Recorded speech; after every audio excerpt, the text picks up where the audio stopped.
They said, we need you to divert into Tan Son Nhut Air Base, which is the air base near Saigon. We had a briefing previously about how dangerous that area was, especially with the pullout, because the Viet Cong and North Vietnamese Army was getting close. They were carrying a lot of weaponry with them, some of which was rockets they could put on their shoulder and shoot at aircraft. They called me and said they wanted me to divert to that air base, and they didn't say why. They just said we needed to do it. I wasn't totally prepared for that.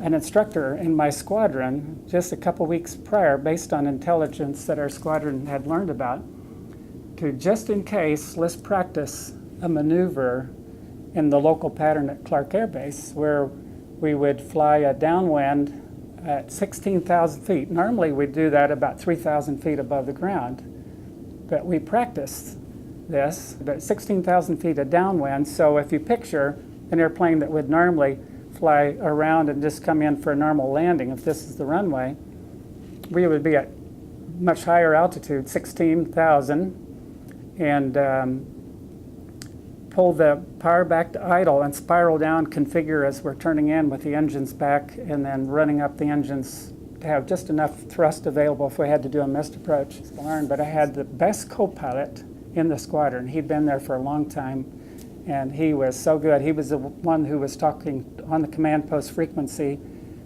with our squadron commander was there in the command post communicating and authenticating to us that this was not a false message, because the enemy was trying to make broadcasts and lead people astray by pretending to be somebody who's directing us. But he was able to convince me that this was something we had to do. It was a great blessing that I had that. And when we went in, it was dark and turned off all the lights, and we did it just like we practiced and landed. And we were on the ground about an hour and picked up crew members from a C-5 Galaxy that had crashed earlier that evening. And a lot of people were killed, but there was several surviving crew members that they wanted us to return back to Clark Air Base. So we did that. It was probably the most rigorous thing that I did, that I've ever done in my flying career.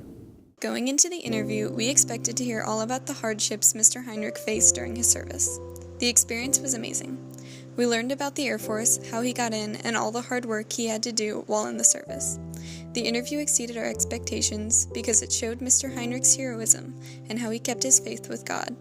We were surprised because he was a huge part of the evacuation of Saigon by flying one of the evacuation planes. We gained knowledge about the Air Force from hearing our veteran's story. This interview had an impact on us because we gained a lot of respect for our veteran and gained appreciation for all the dangerous work they do.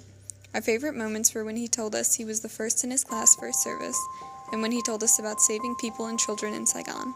We want to thank Lieutenant Colonel Heinrich for his brave service and for sharing his experience with us.